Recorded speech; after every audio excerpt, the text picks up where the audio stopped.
Apakah pekerjaanmu sudah sesuai passion?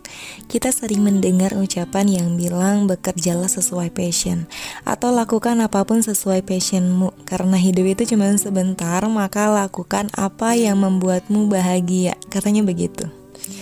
Lantas apa itu passion? Kenapa orang-orang sering menghubungkan passion dengan kebahagiaan? Kita langsung aja kali ya ke arti katanya. Passion menurut KBBI itu berarti kegemaran, gairah, keinginan yang besar, atau semangat. Dikutip di Merriam-Webster, passion diartikan sebagai strong desire atau keinginan kuat. Namun ada arti lain nih yang dinyatakan oleh Sabra Mawapanulung, atau kita sering mengenalnya dengan nama Noe. Tahu ya, vokalis dari Leto? Ia mengutarakan bahwa passion berasal dari kata dasar fasio yang memiliki arti suffering atau menderita. Begitupun dengan yang dijelaskan oleh Haidar Bagir, Presiden Direktur Mijan Group. Beliau mengatakan bahwa passion itu berasal dari kata pati yang berarti sakit atau penderitaan. Nah loh, tadi katanya bahagia, kenapa jadi penderitaan? Jadi begini teman-teman, bahwa setiap pekerjaan akan selalu ada penderitaannya. Jika kamu dapat menjalani penderitaan itu, bahkan kamu bisa menikmati dan bahagia dalam menjalaninya. Nah, itu yang dikatakan passion kamu gitu. Contohnya saat memancing ikan misalnya. Kita kan harus memberi umpan dan menunggu umpan itu untuk dimakan ikan. Dalam proses menunggu itu termasuk penderitaan loh. Kita harus menunggu beberapa menit bahkan berjam-jam supaya ikan itu makan umpan yang kita kasih. Bagi sebagian orang itu penderitaan, tapi tidak bagi orang yang memiliki passion di sini. Mereka malah senang dan menikmati penderitaan itu. Nah, itu dia yang disebut passion. Kita beralih ke pekerjaan lain, misalnya seorang guru. Jadi guru itu ternyata gak mudah loh. Ini yang aku rasain ya. Harus bikin RPP, silabus, dan administrasi lainnya. Guru akan bertemu dengan beberapa karakter anak, dari yang mulai baik sekali sampai yang keren sekali. Terus guru juga harus menghadapi orang tua yang banyak ragamnya, dari yang mulai cuek, care banget, sampai yang banyak maunya. Belum lagi penyesuaian kebijakan dan lingkungan kerja. Isinya penderitaan semua loh itu. Bagi orang-orang yang merasa menderita gitu, tapi tidak bagi orang-orang yang memiliki passion di sini. Mereka malah menikmati dan merasa bahagia menjalani ini semua. Keren banget sih menurut aku yang memiliki passion di sini. Jadi kalau ada orang yang bilang guru itu bukan orang hebat, tapi semua orang hebat berkat jasa guru, itu salah banget sih menurut aku. Dan gak masuk akal aja kata-katanya. Ya mana ada gitu ya orang hebat berasal dari yang bukan orang hebat, ya pasti ya berasal dari orang yang lebih hebat sih menurut aku. Aku kagum banget sama bapak ibu guru yang udah ngajar dan bertahan bertahun-tahun, bahkan berpuluh tahun sabar ngajarin murid-muridnya, dan itu hebat menurut aku. Ini juga berlaku sama pekerjaan-pekerjaan yang lain. Selalu ada penderitaan. Dan kalau misalnya kamu fashionnya di sana, dan itu gak akan menjadi penderitaan sih. Nah, apakah sekarang pekerjaanmu sudah sesuai dengan passion? Mudah banget sih ngeceknya ya.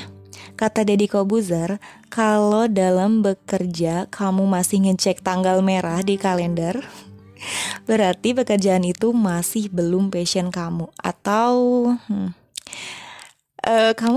kamu masih belum bahagia dalam menjalani pekerjaan itu. Bagi teman-teman yang masih ngecek tanggal merah di kalender, tenang, aku juga masih kayak gitu. Atau teman-teman di sini udah bekerja sesuai passion. Selamat ya bagi kamu yang sudah menemukan passion dan bekerja di sana. Aku iri banget sih.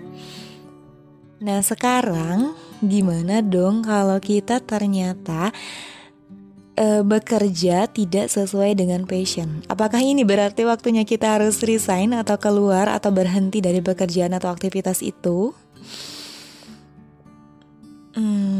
Tunggu teman-teman, jangan buru-buru memutuskan. Jangan buru-buru untuk keluar dari suatu pekerjaan yang memang udah menghidupi kita. Terus jangan sampai berhenti dulu kuliah misalnya. Kalau misalnya kuliah itu bukan passion kamu, jurusannya bukan passion kamu, jangan dulu buru-buru berhenti nih. Dengerin dulu ya. Aku pernah nonton video tentang videonya Helmi Yahya. Beliau bilang, pada saat kita nggak dapat pilihan utama dan kita terpaksa memilih atau terpilih sesuatu yang kita tidak sukai atau bukan passion kita, kadang-kadang itu menjadi kunci kesuksesan, begitu katanya. Helmi Yahya mengaku bahwa passionnya itu adalah di industri kreatif, tapi beliau terpaksa masuk stan akuntansi yang jelas itu bukan passionnya. Dan sekarang dia mengakui bahwa akuntansi inilah yang mendasari dirinya kuat sampai sekarang. Dan dia menegaskan bahwa dalam hidup kadang kita gak bisa milih. Nah teman-teman ya, kita gak bisa milih. Jadi kenapa ya aku gak suka di sini, tapi kok takdir membawa aku ke sini terus, misalnya gitu ya. Dan pada saat kita terpaksa berada di posisi yang tidak kita sukai itu, nah di sana waktunya kita untuk belajar. Jadi pada saat kita berada di kondisi yang tidak kita sukai, di sana katanya kita harus belajar. Jadi ada sesuatu yang harus kita pelajari di sana. Dan dia juga beliau mengatakan bahwa banyak skill-skill yang memang kita gak sukai, tapi kita butuhkan dalam hidup, katanya gitu. Jadi skill-skill itu banyak yang kita gak suka, tapi ya sebenarnya kita butuhin banget gitu dalam hidup, gitu ya. Ya teman-teman, dalam hidup atau dalam segala aktivitas apapun, memang kita akan selalu menemukan kebahagiaan dan penderitaan.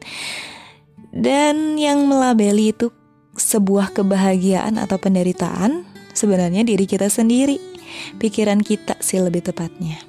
Dan semua itu netral sebenarnya, bisa jadi penderitaan, bisa jadi kebahagiaan. Jadi suatu kejadian itu bisa dibilang sebagai penderitaan, bisa dibilang kebahagiaan, tergantung bagaimana cara pandang kita memaknai itu. Jadi kesimpulannya, bagi teman-teman yang merasa masih berada di bukan passionnya, anggap aja ini sebuah proses untuk mencapai passion kamu. Meskipun memang tujuan yang dicapai jauh dari proses yang dijalani sekarang, tapi tetap harus percaya kamu pantas mendapatkan apa yang menjadi passion kamu, yang menjadi job dream kamu. Ada yang bilang misalnya gini, passion aku, job dream aku itu pengen jadi dokter. Sekarang aku kuliah di keguruan misalnya. Apa nyambungnya? Iya ya. Dari dokter ke keguruan lumayan jauh ya jompangnya ya. Kalau misalnya kita sekarang lagi ada di kuliah yang berbeda, bukan jadi dokter, ya mana ada jadi dokter gitu nantinya ya. Tapi teman-teman coba lihat esensinya. Esensi dari dokter itu kan tangan Tuhan untuk menyembuhkan ya. Nah di keguruan itu kalian bisa belajar gimana caranya menyembuhkan kebodohan, atau menyembuhkan hati yang sedang galau, atau menyembuhkan kemalasan misalnya. Banyak lah ya yang bisa dipelajari. Jadi jangan terpaku pada profesinya, tapi lihat esensinya. Di sini, di tempat ini, kamu harus belajar sesuatu yang nantinya akan menunjang passion kamu. Jadi terima aja. Ngeluh boleh, tapi jangan kebanyakan. Baiknya sih jangan ngeluh ya. Nikmati setiap prosesnya. Lakukan semuanya dengan senang hati. Ingat, yang melabeli sesuatu itu menyenangkan atau menyedihkan, ya diri kita sendiri, persepsi kita lebih tepatnya. Jadi, cari sebanyak-banyaknya yang bisa kita syukuri di sini. Lakukan yang terbaik yang bisa dilakukan. Iya, lakukan yang terbaik sampai Allah menyatakan lulus. Lulus di sini bukan hanya sekedar dapat ijazah ya. Tapi misalnya di tempat ini ternyata kamu harus belajar bersosialisasi. Atau di tempat ini kamu harus belajar bagaimana edit video yang bagus misalnya. Dan pada saat Allah berkata kamu udah lulus dari apa yang harus didapatkan di sini, akan ada jalan untuk keluar dan menuju passion kamu yang sebenarnya.